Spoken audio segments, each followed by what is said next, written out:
प्रिय श्रोता, नमस्कार। कार्यक्रम वेद पाठशाला में आपका हार्दिक स्वागत है। इस कार्यक्रम में हम परमेश्वर के वचन का विस्तार पूर्वक अध्ययन किया करते हैं, जो आपकी आत्मिक उन्नति के लिए लाभदायक सिद्ध होगा। तो लीजिए सुनते हैं आज का ये संदेश। श्रोता मित्र, वेद पाठशाला की कक्षा जो संपूर्ण पवित्र शास्त्र का सर्वेक्षण है, उसमें आपका स्वागत है। इन दिनों में हम पुराने नियम के नबियों की पुस्तक का सर्वेक्षण कर रहे हैं। पिछले दिनों में हमने नबियों के बड़े पुस्तकों का सर्वेक्षण समाप्त किया था। अब हम छोटे नबियों की पुस्तकों का सर्वेक्षण करेंगे, जहां 12 पुस्तकें हैं। यशाया, यिर्मयाह, यहेजकेल और दानियेल नबियों की बड़ी पुस्तकों के नाम से जाने जाते हैं, और होशे से मलाकी तक जो 12 पुस्तकें हैं वो छोटे नबियों की पुस्तक कहलाते हैं। बड़ी नबियों की पुस्तकें इसलिए बड़ी कहलाती हैं क्योंकि उनके पुस्तकें बड़ी बड़ी हैं, और छोटी नबियों की पुस्तकें छोटी हैं, इसलिए वे छोटी नबियों की पुस्तक कहलाते हैं। यदि आप पीछे चलकर पुराने इब्रानी धर्म संग्रह को देखेंगे, तब आप इन पुस्तकों के उल्लेखों को अलग तरह से प्राप्त करेंगे। वहां पर यशाया, यिर्मयाह, यहेजकेल व दानियेल को पहले के नबियों के नाम से प्रस्तुत किया गया है, और होशे से मलाकी तक की पुस्तकों को बाद के नबी के नाम से प्रस्तुत किया गया है। मैं सोचता हूं कि यह भी एक अच्छा उल्लेख है। सो इन 12 पुस्तकों को जो छोटे नबियों के नाम से प्रस्तुत किए गए हैं, उन्हें मुझे बाद के नबियों को उल्लेख कहना अच्छा लगता है। श्रोता, ये सभी नबी बहुत महत्वपूर्ण हैं। अभी जो छोटी भविष्यवक्ताओं की पुस्तकों का हम सर्वेक्षण करने जा रहे हैं, वे एक इकाई में रखे गए हैं। कभी कभी ये 12 नबी के नाम से जाने जाते हैं, और मैं सोचता हूं कि यह मेरा प्रिय उल्लेख है। वे इस प्रकार इकाई में रखे गए हैं ताकि उनमें से एक भी खोने न पाए। सो ये महत्वपूर्ण बात है। जैसे हम इन पुस्तकों का सर्वेक्षण करने जा रहे हैं, तो मैं आपको बता दूं कि छोटे नबियों में कुछ भी निम्न बात नहीं है, परंतु ये छोटे नबी सचमुच में महान नबी हैं, क्योंकि वे कम वचनों में सत्य को अच्छी तरह से प्रकट किए हैं। सो इन 12 में से जो पहला नबी है वो होशे है। वह परमेश्वर से प्रेम रखने वाला नबी है। उसके पास असाधारण अनुभव है। परमेश्वर उसके समक्ष प्रकट होकर कहते हैं, मैं चाहता हूं कि तू एक वेश्या से विवाह कर ले, और उस वेश्या का नाम गोमेर था। परमेश्वर ने उससे कहा, मैं चाहता हूं कि तू गोमेर से विवाह कर और उससे प्रेम रख। सो होशे इस वचन को नहीं समझ सका, परंतु वो जानता था कि परमेश्वर ने कहा है, सो उसने वैसा ही किया। सो गोमेर को कुछ समय के लिए विवाह करने और बहुत प्रेम रखने के पश्चात, जो सचमुच में परमेश्वर के प्रेम के जैसा था, गोमेर फिर से वेश्यालय में अपने प्रेमी के पास जाती है और होशे के हृदय को तोड़ देती है। सो होशे परमेश्वर के समक्ष मुंह के बल गिर पड़ता है, और कुछ समय के पश्चात परमेश्वर उससे कहता है, अब मैं चाहता हूं कि तू गोमेर को ढूंढ ले और उसे घर ले आ और उसे अपने घर में रख ले, और ये निश्चित रहे कि जब वह बीमारी से स्वतंत्र हो जाए तब उसे वापस ले आ। इस समय के मध्य वहां पर भी बच्चे हों।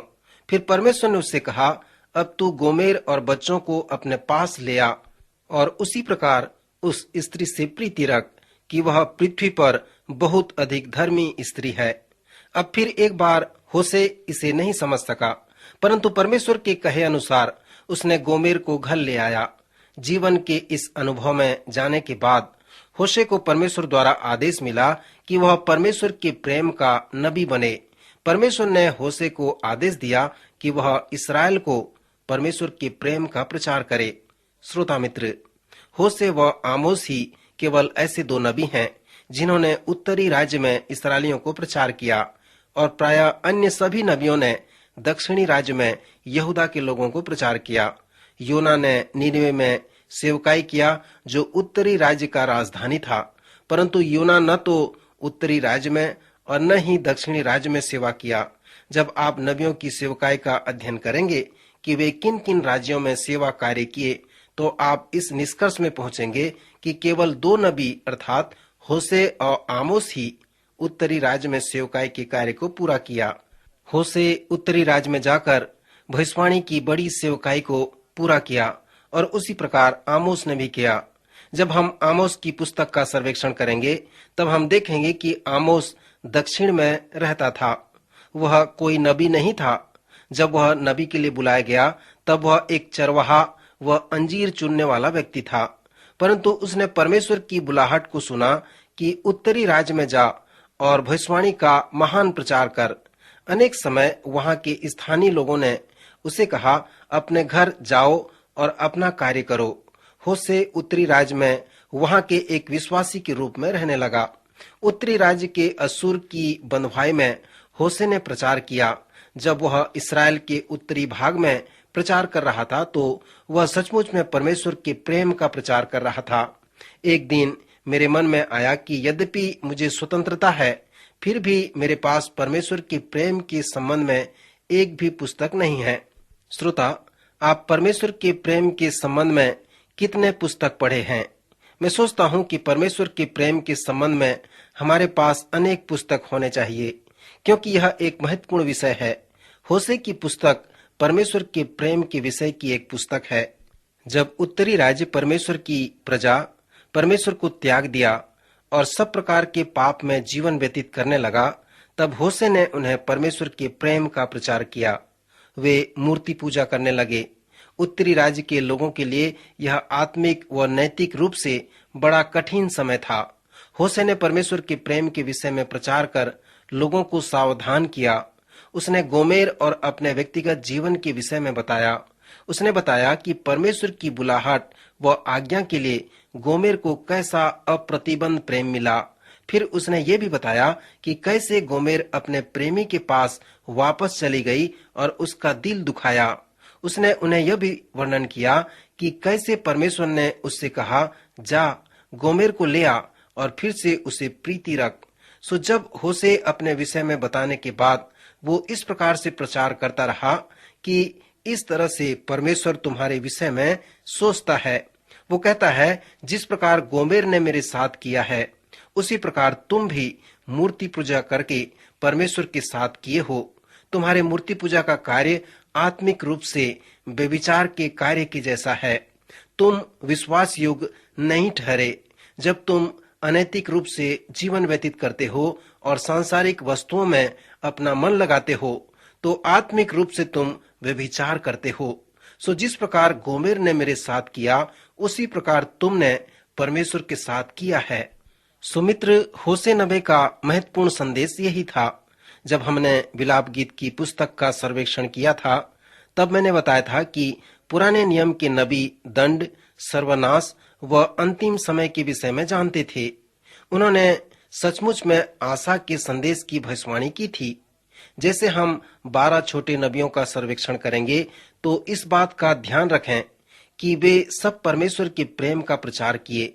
उन्होंने परमेश्वर के अप्रतिबंधित प्रेम का प्रचार किया। आप स्मरण करें कि यिर्मयाह अपने महान प्रकाशन में जब उस गुफा में बैठा था तो वहां पर हमने गुलगुता के विषय में देखा था। यिर्मयाह ने कहा, मुझे निश्चय है कि तेरा अप्रतिबंधित प्रेम कभी नहीं रुकता। तू हमें प्रेम करना कभी नहीं छोड़ता। मेरी आशा यही है और इसलिए मैं विश्वास करता हूँ कि तू हमें छुड़ाएगा। श्रोता मित्र, उसी स्थान पर मसीह क्रूस पर बलिदान हो गए जिस स्थान पर यिर्मयाह बैठकर विलाप गीत की पुस्तक को लिखा था। विलाप गीत की पुस्तक को लिखते समय जिस प्रेम के विषय में यिर्मयाह ने उल्लेख किया था उसी प्रेम को यिर्मयाह ने प्रचार किया और उसी परमेश्वर के प्रेम को प्रेरित पौलुस ने हमें पहला कुरिन्थियों उसके 13वें अध्याय में बताया है। उसने कहा है, क्योंकि परमेश्वर का प्रेम अविनाशी है इसलिए वह अप्रतिबंधित है। पौलुस ने हमें बताया है कि परमेश्वर का प्रेम प्रेरणादायक है, क्योंकि जिस प्रकार होशे ने गोमेर से प्रेम रखा, यदि आप उसी प्रकार किसी से प्रीति रखते हैं तो परमेश्वर का प्रेम अद्भुत रूप से उनमें परिणित होगा। जैसे आप होशे के संदेश और परमेश्वर के प्रेम पर ध्यान करते हैं तो आप परमेश्वर के प्रेम के संदर्भ में होशे की पुस्तक के वचनों में एक अच्छी पुस्तक के रूप में प्राप्त करेंगे। एक पास्टर होने के नाते अनेक दंपति मेरे पास आते हैं और सलाह पाना चाहते हैं कि मेरा पति या मेरी पत्नी विश्वास योग्य नहीं है। वे इसके लिए टूट जाते हैं, निराश हो जाते हैं। सो ऐसी परिस्थिति में एक विश्वासी को क्या करना चाहिए? ऐसे अनेक लोगों से मैं कहता था कि इस संबंध में परमेश्वर की इच्छा है। यदि आपका साथी आपके साथ उचित रूप से जीवन व्यतीत नहीं कर रहा है, तो मैं नहीं सोचता कि परमेश्वर के लोग इस प्रकार के संबंध में जीवन व्यतीत करें। और फिर मैं उसके बाद होशे की कहानी उन्हें बताता था और कहता था, शायद होशे की तरह परमेश्वर आपको भी बुलाया हो, और जिस प्रकार होशे को उसने अनुग्रह किया, उसी प्रकार वह आप पर भी अनुग्रह करे कि आप भी होशे की तरह, जिस प्रकार उसने गोमेर से प्रीति रखा, आप भी अपने अविश्वास योग्य साथी से प्रेम रख सको। मित्र, मैं ऐसा विश्वास करता हूँ क्योंकि पवित्र शास्त्र विश्वासियों के लिए ऐसा नहीं कहता कि वे अपने अविश्वास योग्य साथी को छोड़ दें या त्याग दें। कभी कभी स्त्री या पुरुष परमेश्वर की बुलाहट का अनुभव करते हैं कि वे अपने इस प्रकार के साथी से प्रेम रखें, जिस प्रकार होशे ने गोमेर के साथ किया। पवित्र शास्त्र में गोमेर के लिए होशे का प्रेम हमारे लिए तब एक नमूना बनता है जब हमारा साथी अविश्वास योग्य होता है। श्रोता, जैसे आप संपूर्ण पवित्र शास्त्र का सर्वेक्षण कर रहे हैं, तो इस बात पर ध्यान करें कि परमेश्वर लोगों को सेवा के लिए कैसे योग्य बनाता है। जिस सेवा के लिए उसने उन्हें बुलाया है, परमेश्वर चाहता है कि उसके लोग चरवाहा बने, भेड़ों की रखवाली करें। परमेश्वर ने मूसा, दाऊद और आमोस जैसे चरवाहों को बुलाया। परमेश्वर ने उन्हें बुलाया ताकि वे परमेश्वर के लोगों की रखवाली करें और उन लोगों का आत्मिक चरवाहा बने। नए नियम में जब परमेश्वर ने चाहा कि कोई मनुष्य का मछुआ बने, तब उसने मछुआरों को बुलाया जो मछली पकड़ना जानते थे, ताकि वे मनुष्यों का मछुआ बन सकें। मित्र, परमेश्वर ने ऐसे लोगों को अपनी सेवकाई के लिए बुलाया जिन्हें अपने जीवन में और उस कार्य के क्षेत्र में कुछ अनुभव हो, ताकि वे अगुवा या सेवक कहला सकें। सो होशे ने भी अपने जीवन के अनुभव से परमेश्वर के प्रेम का प्रचार किया। जब आप होशे की पुस्तक को पढ़ते हैं, तो आप जानते हैं कि होशे एक महान उपदेशक था। उसके संदेश में परमेश्वर का प्रेम ही मुख्य विषय नहीं था, परंतु कुछ और विशेष बातें हैं। उसका उपदेश हमें बताता है कि वह एक महान उपदेशक है। ये पुराने नबी बहुत ही स्पष्ट, निष्पक्ष व निष्कपट रूप से वचन बताते थे।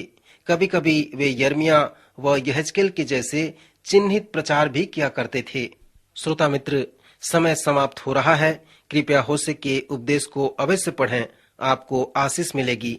अगले कार्यक्रम में अवश्य उपस्थित होवें, जिसमें हम होशे के प्रचार को और भी विस्तृत रूप से देखेंगे। प्रभु इन वचनों द्वारा आपको आशीष दे। अभी आप सुन रहे थे कार्यक्रम वेद पाठशाला। श्रोता, हमें विश्वास है कि इस कार्यक्रम के द्वारा आपको आशीष मिली है। यदि इस कार्यक्रम के विषय में अधिक जानकारी प्राप्त करना चाहते हैं या बाइबल अध्ययन से संबंधित कोई प्रश्न हमसे पूछना चाहते हैं, तो आप हमें इस पते पर लिखें। हमारा पता है कार्यक्रम Ved Pathshala, Vishwavani, post box number 731, Faridabad 7, Haryana. पता एक बार फिर से सुन लीजिए। कार्यक्रम Ved Pathshala, Vishwavani, post box number 731, Faridabad 7, Haryana. तो इसी के साथ आज के कार्यक्रम का समय यहीं पर समाप्त होता है। अगले कार्यक्रम में आपसे फिर भेंट होगी। तब तक के लिए हमें आज्ञा दीजिए। नमस्कार।